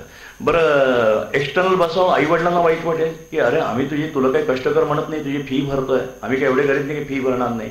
आणि इथे जावं तर त्यावेळेला तर तुमच्याकडची कॉलेजची पद्धत माहीत नाही, कॉलेजची प्रेझेंटी कंपल्सरी आहे की नाही. आमच्या वेळेला जर 70% प्रेझेंटी नसेल तर विद्यापीठाचा फॉर्मच दिला नाही जायचा, म्हणजे परीक्षेला बसताच येणार नाही. मग अशा वेळेला मला पुण्यातले एक सर, त्यावेळेला वाडिया कॉलेजचे व्हाईस प्रिन्सिपल होते, प्रिन्सिपल वसंत कृष्णाजी नोलकर, पुढे ते प्रिन्सिपल झाले नेस वाडिया कॉलेज ऑफ कॉमर्सचे, जे आज माझ्या फाउंडेशनचे अध्यक्ष इज ऑलमोस्ट 85 इयर्स. त्यांनी माझं आयुष्य घडवलं. तुमचे सर सुद्धा तुम्हाला कसे घडू शकतात बघा. मी त्यांच्याकडे गेलो आणि प्रामाणिकपणे जे घडेल ते सांगावं. प्रामाणिकपणे त्यांना सगळं सांगितलं, मी काय काय उद्योग केला, MS कॉलेजला मला रस्टिकेट केलं, मी लग्न केलं आहे आणि मला आता टेलिफोन पुसाचा हा छान बिझनेस मिळाला आहे. माझी अट एकच आहे की मला एक्सटर्नल करायचं नाही, मला तुमच्या कॉलेजला ॲडमिशन द्या, पण मी एकाही तासाला येणार नाही तुमच्या. म्हणजे हरकत नाही, नाहीतरी तू BCom होऊन काय होणार, कुठेतरी कारकुनच होणार ना, तू हा चांगला बिझनेस मिळायला हरकत नाही. कारण माझे सकाळचे फोन सुरुवात झाली पुसायला 7 वाजता. पहिला फोन 7ला पुसायचा, संध्याकाळी 7ला. सायकलवर, मी जेंट सायकलवर, माझी मीरा लेडीज सायकलवर. 7ला का तर समजा ऑइल इंजिनचे पहिले फोन मिळाले मला क्लिनिकला. स्टोरी थोडक्यात सांगतो, मला वाटतं तुमच्याकडे थोडी चळवळ झाली, उशीर वेळेचं काही मला माहीत नाही. तर त्यांची फॅक्टरी जी सुरू व्हायची ती काहीतरी 7:45ला सुरू व्हायची.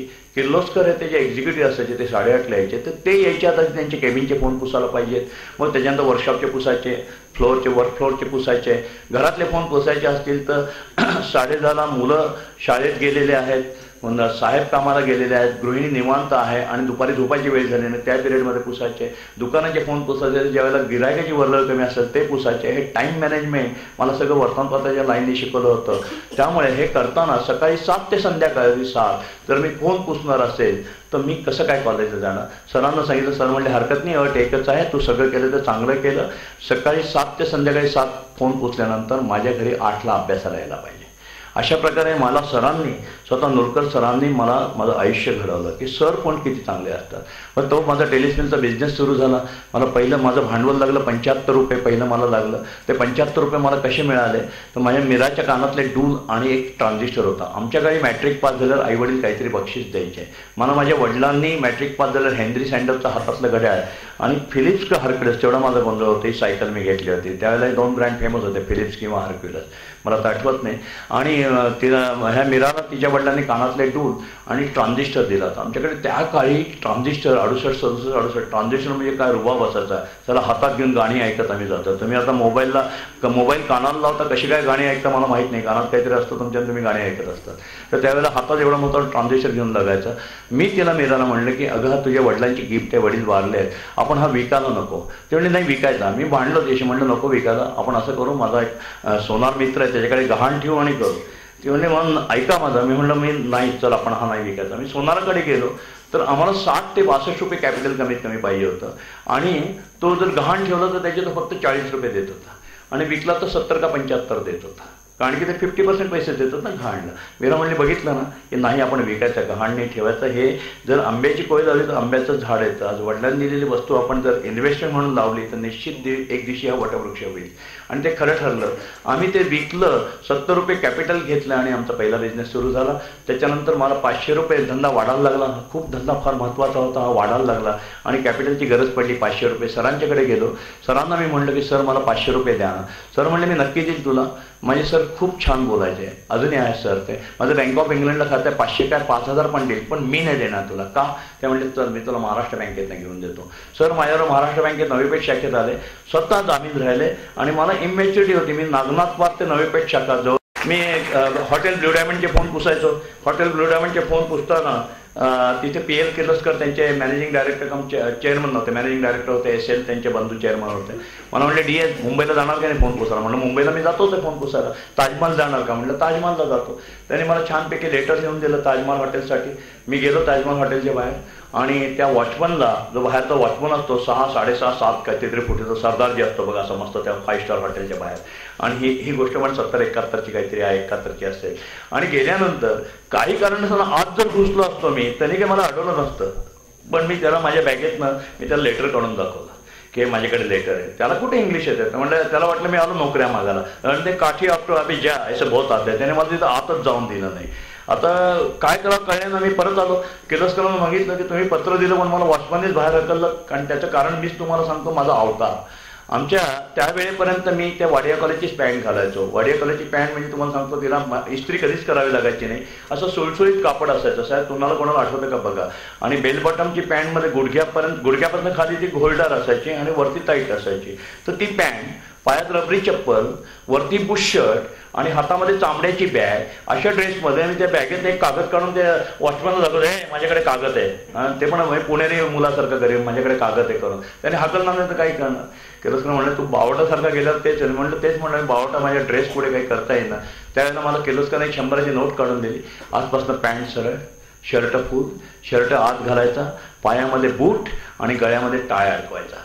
1971 साली हा जो टाय अडकवला तेव्हा लोक हसायचे. सायकलवर मी टाय मारून आपला मस्तपैकी जातोय फोन पुसाला. तेव्हापासून ही गळ्यात दोरी घालतो. ते 80 साली 1-2 वर्षाकरता काढली होती मित्रांनो.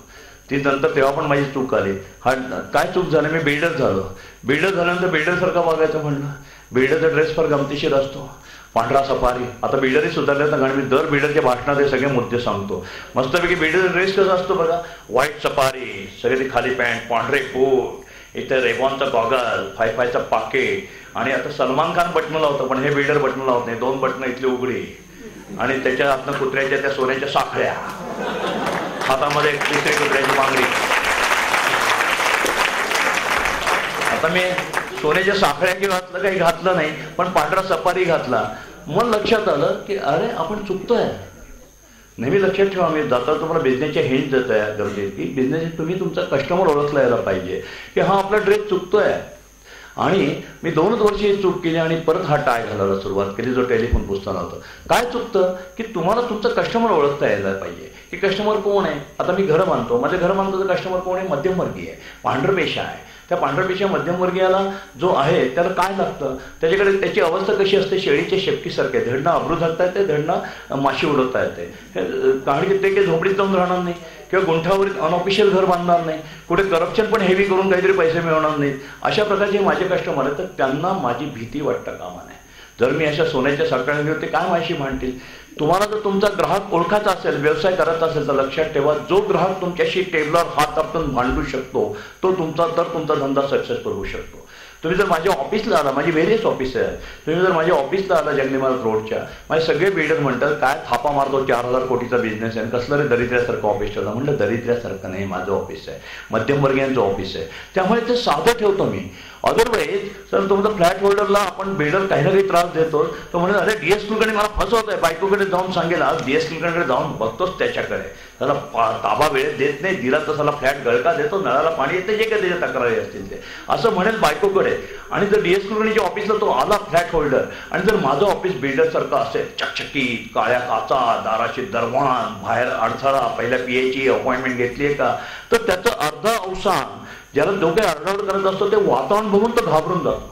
मध्यमवर्गीय असतो तो घाबरला की संपला, तिथे पराभव झाला तुमचा. आणि म्हणून त्याला वाटेल साजेल असंच ऑफिस द्या. मला आठवते 80-85ला आम्ही दुबईला फ्लॅट विकायला सगळे बिल्डर जायचे. 80 पासून मी बिल्डिंगच्या व्यवसायात आलो आणि तिथे गेल्यानंतर दुबईला सगळे बिल्डर 5 स्टार हॉटेलमध्ये राहायचे. त्यावेळेला ऑफिसेस काढायला परवानगी नव्हती त्या काळात दुबईमध्ये. मी मात्र अतिशय ऑर्डिनरी हॉटेलमध्ये राहायचो आणि माझी जास्त फ्लॅट विकले जायचे. इतर बिल्डर म्हणायचे असं का. मी म्हटलं राजा, तुझ्याकडे जेव्हा फ्लॅट घ्यायला लोक येतात तेव्हा ते म्हणतात बघा ना कसा रुबाबात राहतो, त्याला आमच्या जीवावर हा रुबाबात राहतोय, त्यापेक्षा आपल्या माणसाकडे चला, हे खूप आवश्यक आहे. तुम्ही जर आज माझ्याकडे गिराईक कसं ओळखायचं, ग्राहक ओळखताना तुम्हाला त्याचा त्याला जे जे आवडतं ते सगळं त्याच्या गोष्टी लक्षात ठेवता लागेल. जसं सिम्प्लिसिटी आहे. तुम्ही आमच्या ऑफिसला फोन करा, फोन केल्यानंतर होल्ड ऑन म्युझिक आहे. होल्ड ऑन म्युझिकला तुम्हाला मराठी भावगीतं ऐकायला मिळतील आणि मराठी भावगीतामध्ये अर्ध्यावरती डाव मांडीला सोडील ती आहे, अर्ध्यावरती डाव सोडून गेलेलं राजा राणीचं गाणं कधी, दुःखाचं गाणं कधी लावायचं नाही. भैरवी कधी लावायचा, भैरव कधी लावायचा हे पण कळलं पाहिजे की भैरव सकाळी लावतात, भैरवी संध्याकाळी लावतात. अर्ध्यावरती डावा मांडीला नाही लावायला पाहिजे, दुःखद गाणी नाही लावायला पाहिजे, इतकं बारीक तुम्हाला बघायला पाहिजे. साधी दुसरी सिंपल हॉस्पिटॅलिटी खूप महत्त्वाची आहे. हॉस्पिटॅलिटी शिवाय तुम्ही कधी व्यवसाय करत असेल तर हॉस्पिटॅलिटी शिका. आमच्या जंगली महाराज ऑफिसला आहे, कुठल्याही ऑफिसला आहे माझ्या, आमच्या कुठल्याही ऑर्गनायझेशनमध्ये गेला तर चहाच्या वेळेला चहा, ब्रेकफास्टच्या वेळेला ब्रेकफास्ट, जेवायच्या वेळेला जेवण त्याशी आम्ही जाऊनच देत नाही. हे खूप महत्त्वाचं आहे. आमच्या जंगली महाराज रोडच्या ऑफिसला नंतर जशी तुम्हाला मराठी भावगीतं ऐकायला मिळतील तसं त्या सिम्प्लिसिटीमध्ये चहा बिस्किटाशिवाय तुम्हाला माझी रिसेप्शन जाऊनच देऊ शकत नाही. मग एकदा काय झालं, आमचा सगळा स्टाफ संध्याकाळी माझ्याकडे एकदा भेटायला आला. साहेब हे काय तुम्ही सगळं लावली चहा बिस्किटाची, आई संध्याकाळी गिरायकाच्या वेळेला बसायला जागा नसते. म्हणलं मग काय झालं, काय त्यात नुकसान आहे. साहेब संभाजी बागेत जाऊन भेळ आणि पाणीपुरी खातात आणि चहा प्यायला आपल्याकडे येतात. चांगलं बिघडलं काय तुझं. तर मी त्यांना मग स्टाफला समजून सांगितलं, तीच तर तुमची ॲसेट आहे. कशी ॲसेट आहे माहिती आहे तुम्हाला. तुम्ही जर कधी, आता हे थोडे संदर्भ बदललेत कारण मी अजूनही जुन्या स्मृतीत जातो, आता मार्केटिंगचे संदर्भ बदललेत, थोडेसे बदललेले आहेत.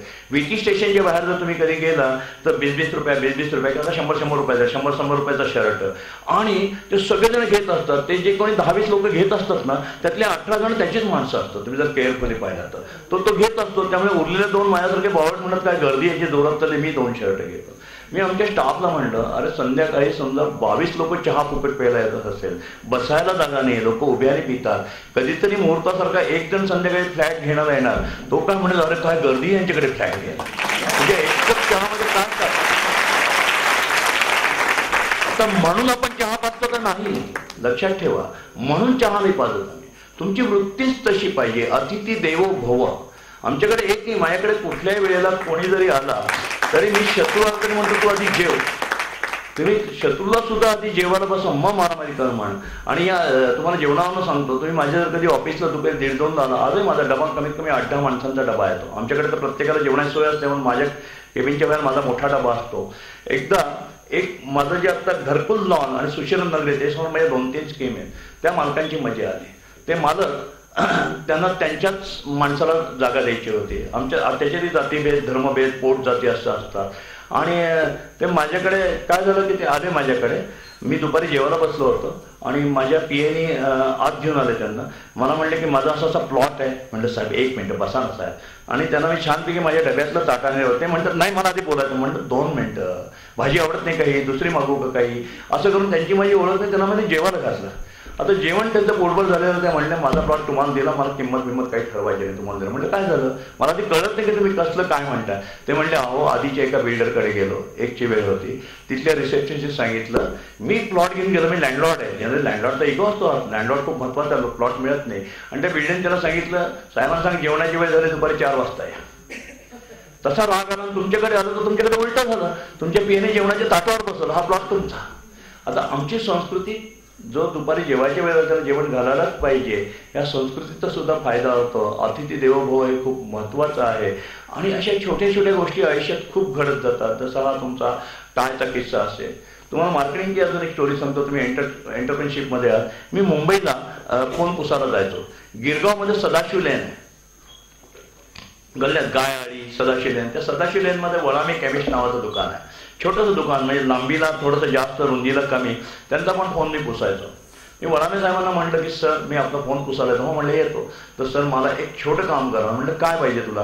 मी म्हटलं तुमच्या दारा अगदी मुंगी एवढी बारीक, त्यावेळेला नावाची पाठी प्लॅस्टिकचे अक्षर चिकटवायचे, स्टिकफास्टने चिकटवायचं. आम्ही स्टिकफास्ट माझ्याकडे असतात, आम्ही टेलिफोनची पट्टी पण चिकटवायचं. मला टेलिस्मेल नावाची बारकीशी पाठी लावते, माझ्या बिझनेसचं नाव टेलिस्मेल होतं.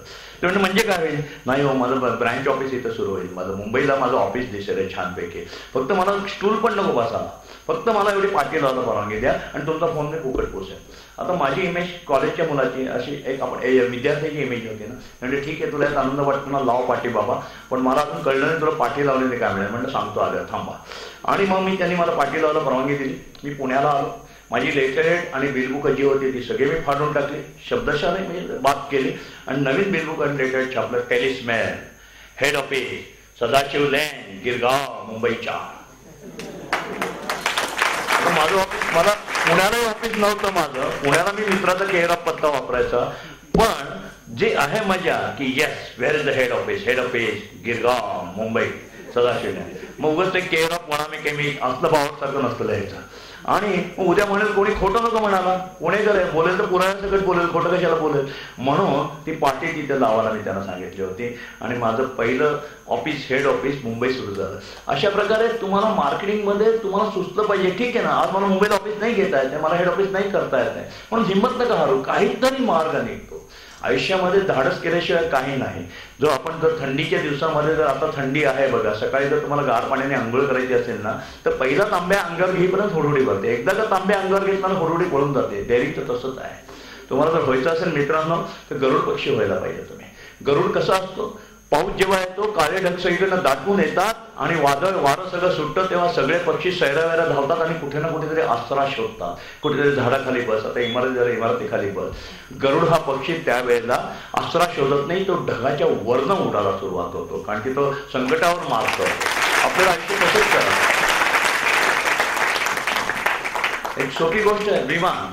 कोणीतरी म्हणतं विमानात सगळ्यात सेफ ना, मला काही घाबरट मित्र असतात, विमान ना मस्त लँडिंगला ना विमानतळावर सेफ असतं. म्हणजे विमान काय विमानतळावर ठेवण्याकरता बनवलंय का?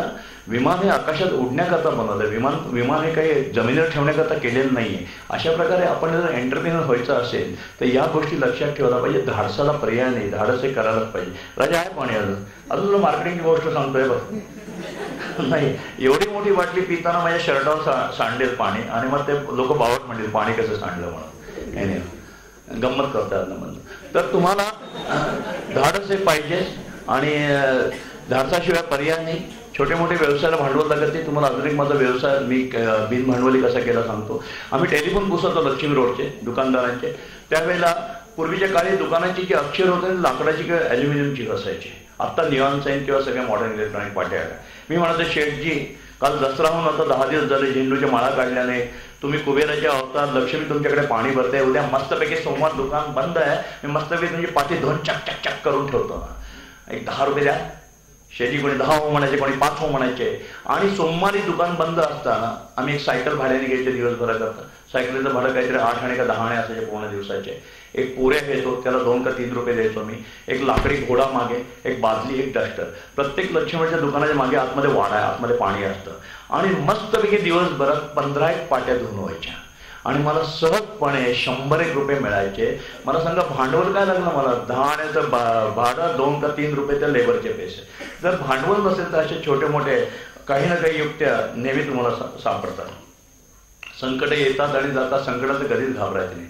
तुम्हाला सगळ्यांना 99% मुलांना शनी आणि लक्ष्मीची गोष्ट माहीत असेल, नाही तर मी सांगतो ती पण आपल्याला आपल्या एंटरप्रेनरशिपमध्ये किंवा धाडसामध्ये यायचं खूप आवश्यक आहे. एक राजा होता, राजाकडे शनी आणि लक्ष्मी दोघंही आले आणि आले तावाने भांडत आले आणि राजाला म्हणाले सांग राजा आमच्यातलं सुंदर कोण दिसतं, दोघांचं सुंदर कोण दिसतं याच्यानं भांडण चाललं होतं. राजा पण चतुर आणि हुशार होता. राजा म्हणलं 1 मिनिट द्या, फक्त माझ्या त्या टोकापर्यंत, बंगल्याच्या त्या राजवाड्याच्या टोकापर्यंत जाऊन परत या, मी तुम्हाला सांगतो. ते दोघं जसे एका मिनिटात परत आले तसं राजा पटकन म्हणला हे शनिदेवा तू जाताना किती सुंदर दिसत होता आणि हे लक्ष्मीदेवी तू येताना किती सुंदर दिसत होते. आपल्या आयुष्यात आपल्याला अशाच प्रकारच्या गोष्टी करा. मित्रांनो, देवाने तुम्हाला जे 2 हात दिलेले तुम्हाला एंटरप्रेनरशिप व्हायचं, लक्षात ठेवा हे 2 हात नोकरीचे भीक मागायला नाही दिले, तर नोकऱ्या वाटायला दिले. या एका तळमळीने या हाताकडे बघा. आणि खरंच सांगतो, काम करून करून आजारी पडलेलं मी आयुष्यात नाही कोणी पाहिलं. कष्ट करून कधी कोणी आजारी पडत नाही. डॉक्टरच्या बाहेर जाऊन तुम्ही बघाल ना तर सगळे सुखात लोळलेले, कारण नसताना पैसेवाले टेन्शनमध्ये गेलेले असे तुम्हाला लोक दिसतील. त्यामुळे कष्टाला कधी घाबरू नका. कष्ट करून करून कधीही कोणी आजारी पडत नाही. आणि आयुष्यात 2 गोष्टी अजून लक्षात ठेवा, जे माझ्या आईने मला मंत्र दिला, तुम्हालाही तो मी देतो, की 2 कोटवाल्यांचे कधी नादी लागायचं नाही. एक काळा कोटवाला म्हणजे वकील, कधी भांडत बसू नका. बाबा तू मोठा, माझं काही म्हणणं नाही. कधी कोर्टाची पायरी चढली की सत्यानाश होतं, एक लक्षात ठेवून काळ्या कोटवाल्याच्या नादी लागू नका. आणि दुसरा पांढरा कोटवाला, तब्येतच अशी खणखणीत ठेवा, आनंदी ठेवा की डॉक्टरच्या लाईनीत आपल्याला जायलाच नका लागायला पाहिजे. आयुष्यामध्ये या दोन्ही गोष्टी खूप महत्त्वाच्या आहेत. आमच्या ऑफिसमध्ये जो कोणी इंटरव्ह्यूला येतो त्याला मी विचारतो, बाबा रे ऐक, 2 नियम महत्त्वाचे आहेत. यायची वेळ पक्की, जायची नाही, हा पहिला नियम. वर्षाला दिवस 365 चूक, वर्षाचे दिवस 370, आठवड्याचे दिवस 7 नाही, रविवारी तुला सुट्टी मिळणार, या सगळ्या तयारीने ये. आणि अजून एक माझी अट ऐक, जर तू आजारपणाची रजा टाकली तर सोबत राजीनामा दे, तू राजीनामा पाठवतो मी तुला कामावरनं काढून टाकेल. पण जर का तू अशी रजा टाकली की बायकोला घेऊन महाबळेश्वरला जायचं आहे, तू 3 दिवसाची रजा मागितली तर मी 8 दिवसाची देईल तुला. अशा प्रकारे तुम्हाला माणसांना मोटिवेट करायला पाहिजे. आणि मोटिवेट करताना मला स्वतःला ॲलर्ट व्हावं लागतं. आमच्याकडे आम्हाला आजारपण मला आठवत नाही, पडलं तरी 1 तासाच्यावर पडूच शकत नाही. आणि म्हणून जर व्यवसायात यशस्वी व्हायचं असेल तर तुमची तब्येत उत्कृष्ट पाहिजे. चुकून आजारी पडला 2 तासाकरता तर तेवढंच खोटं बोला. कधी खोटं आयुष्यात बोलू नका, मी बोलत नाही. कारण की मला एक देवाने एक चांगली गोष्ट दिली, मला अजिबात मेमरी नाही. आणि मेमरी नसल्यामुळे ना माझ्या काही लक्षात राहत नसल्यामुळे मला फायदा पण होता. बायको सकाळी किती कडाकडा भांडली तरी मी संध्याकाळी तिच्याबरोबर खुशीत असतो. कारण बायको म्हणते अरे हा चांगला आहे. तसंच तुम्हाला जर मेमरी जर नसेल तर तुम्ही काय करू शकता, तुम्हाला खरं बोलावं लागतं. थापा कोण मारू शकतो, ज्याची स्मरणशक्ती चांगली. नाही तर 1 तासापूर्वी काय थाप म्हणजे लक्षात काय ठेवू. आणि बिझनेसमध्ये जर यश मिळवायचं असेल तर थापा अंगाशी येतात, थापा कधीच मारू नये. म्हणून कधी थापा एवढीच मारावी, जर तुम्ही 1-2 तासाकरता आजारी असाल धंद्यामध्ये तर सांगू नका मी आजारी, कामात सांगा. आजारी स्वतःला कधी आजारी पडून घ्यायचं नाही, आजारी म्हणून घ्यायचं नाही. हे एक धंद्याचं खूप अतिशय महत्त्वाची गोष्ट आहे. आणि मराठी दरिद्री म्हणी ज्या आहेत त्या सगळ्या फेकून द्या. अंथरूण पांघरून बघून हातपाय पचरा ही दरिद्री म्हण ज्या कुठल्या मूर्खाने काढली त्याला सांगा की हे भाऊ तू घेऊन जा तुझं अंथरूण पांघरून. अरे हो ना, मोठे अंथरूण पांघरून का वाढता नाही येणार का, कशाला अंथरूण पांघरून बघून हातपाय पचरा, त्याला पण घाबरता कामा नये. अशा प्रकारे आयुष्यामध्ये अजून एक महत्त्वाची गोष्ट आहे, तुम्ही संधी साधू व्हा.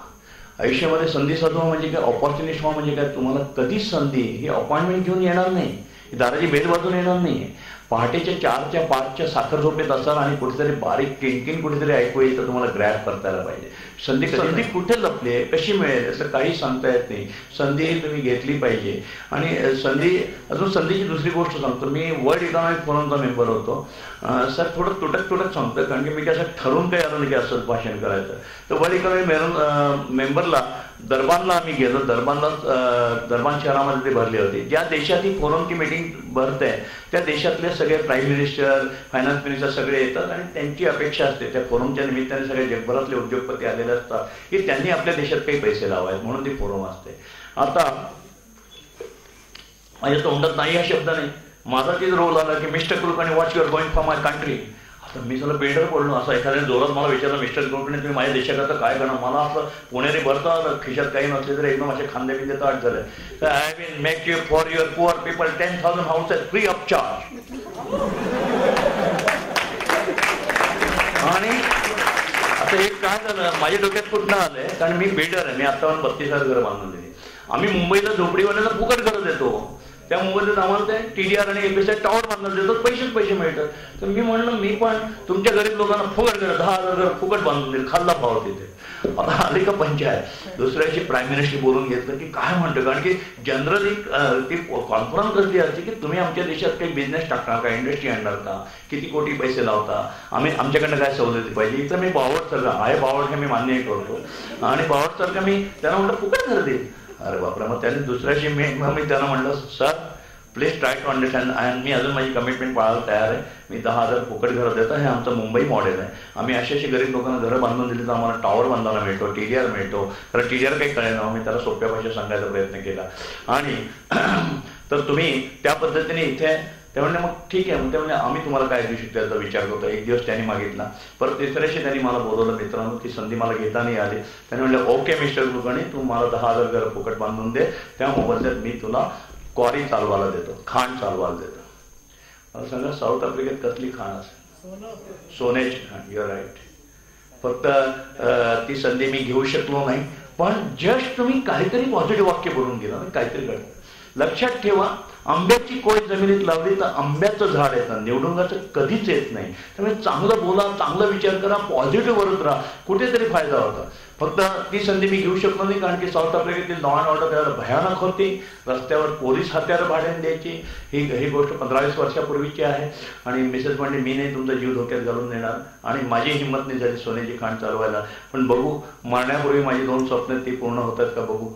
मी अजूनही स्वप्न बघतो. पण याच्यापूर्वी तर त्याला पुणेकरच व्हावं लागतं. आणि पुणेकरांच्या मिश्किलतेमुळे ही मजा येते. आता बाकरवाडी कोणालाही मिळते, मजाच गेली. बाकरवाडी संपली ही पाठी लागायच्यात मी बाकरवाडी मिळायची मजा होती.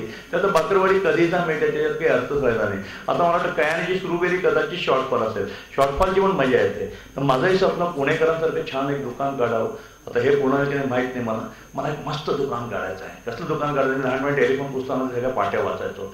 मला एक छानपैकी दुकान काढायचं आहे, सुंदर धोतर घालायचं आहे, कोट टाय सगळ्याला काढून टाकायचं म्हातारपणी, आणि मस्तपैकी वरती तो छप्पा, ती 3 सोन्याची बटणं, वरती व्यापाऱ्याची टोपी. मला संघाची काळी टोपी पण नको, काँग्रेसची पांढरी टोपी पण नको. मला व्यापाऱ्याची एक छान टोपी पाहिजे, अशी नक्षीदार, इथे असं गंधाचा टिळा लावणार आणि छानपैकी मस्तपैकी त्या सिल्कचा झब्बा घालून त्या दुकानात जाऊन बसणार. दुकान असेल दीपक सकाराम आणि मंडळी, सोन्या चांदीचे व्यापारी.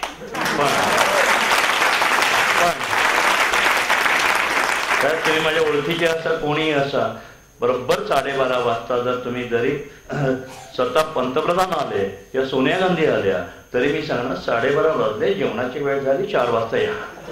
ही जी पुण्याची मिश्किलता आहे, पण या मिश्किलतेमध्ये सुद्धा व्यवसाय जपलेला आहे. तर आयुष्य असं सगळं गेलं पाहिजे. मित्रांनो, तुम्हाला भाषणाच्या शेवटी एवढंच सांगतो की आयुष्य कसं, मी जे मला खूप त्याची उपमा आवडते. तुम्ही जर कोणी ग्रामीण भागात आले असाल तर पुण्यात आता राहिलं नाही तर रानात जा. रानामध्ये सुंदर झरे असतात. आयुष्य कसं पाहिजे? झऱ्यासारखं पाहिजे. पाण्याचे झुळझुळ झुळझुळ झरे सुंदर वाहत असतात, स्वच्छ निर्मळ पाणी असतं. त्या झऱ्यासारखं आपलं आयुष्य असतं. त्याच रानातलं झरा नागमोडी वाहत असतं. आयुष्य नागमोडी आहे, सरळ रेषेतलं आयुष्य काही कामाचं नाही. झऱ्यासारखं ते झुळझुळ वाहणारं, स्वच्छ वाहणारं पाणी आपण असायला पाहिजे आणि नागमोडीच आयुष्य असतं, नागमोडी व्हायला पाहिजे. ते जेव्हा रानातला झरा वाहतो ना नागमोडी, तेव्हा काट्या कुट्यातनं वाहतं. त्यात तुम्ही जर केअरफुली पाहिलं तर काट्याच्या फांद्या अशा पडलेल्या असतात पाण्यामध्ये. पाणी त्या काट्याच्या फांद्यावरनं जातं तेव्हा त्याला तो काट्या टोचत नाही, त्याला गुदगुल्या होतात, असे तुषार उडतात. तुम्ही केअरफुली बघा, पाण्याचे तुषार उडतात. आपल्या आयुष्यामध्ये नागमोडी आयुष्यात काटे येणार आहेत. ते काट्यानंतर आपल्याला टोचता कामा नये, गुदगुल्या पण होता कामा नये, हास्याचे तुषार उडायला पाहिजे. मग पुढे काय होतं? दगडधोंडे लागतात. दगडधोंड्यातलं ते पाणी जाताना त्याला ठेस कळत नाही, ते खळखळ खळखळ खळखळ खळखळ असा सुंदर एक जीवनाचा आवाज काढतो संगीताचा ते पाणी. आणि आवाज काढत काढत काढत पुढे जातं तर एखादा मोठा धोंडामध्ये उभा राहतो. पाणी तिथे जाऊन थांबत नाही. पाणी थांबलं तर त्याचं डबकं होईल, बाजूला वाट काढून ते पुढे निघून जातं, कारण त्याचा एम असतो समुद्राला जाऊन मिळायचं. आपलं आयुष्य असंच असायला पाहिजे. एंटरप्रेनरशिप व्हायचं असेल तर काटेकोटे लागणार आहेत, खाचखळके येणार आहेत, दगडधोंडे येणार आहेत, मोठे धोंडे येणार आहेत. आपल्याला आपला एम जो आहे तो साध्य करायचा असेल त्या रानातल्या झऱ्यासारख्या निर्मळ पवित्र प्रवाही राहा आणि आयुष्यातल्या काटेकोटेपासून सगळ्यात आनंद घ्या. बघा, तुमचं आयुष्य खूप सुंदर होईल. मी तुम्हाला सगळ्यांना आशीर्वाद देतो आणि इच्छा प्रदर्शित करतो की एवढे मोठे व्हा, एवढे मोठे व्हा. जगात कुठे कुठे सापडा. आता पुण्यापुरता बिझनेस चालणार नाही, महाराष्ट्रापुरता चालणार नाही, जग हे सगळं ग्लोबल मार्केट झालंय आणि खूप मोठे मोठे उद्योगपती व्हा. जेव्हा कधी मी तुम्हाला भेटेल ना तेव्हा एवढे मोठे व्हा की तुमच्याकडे बघताना माझी मान दुखायला पाहिजे, मला वर मान करून बघायला पाहिजे. आणि रिक्वेस्ट, ओळख द्या बरं, DS कुलकर्णी, तुम्ही आला आता भेटला. थँक्यू.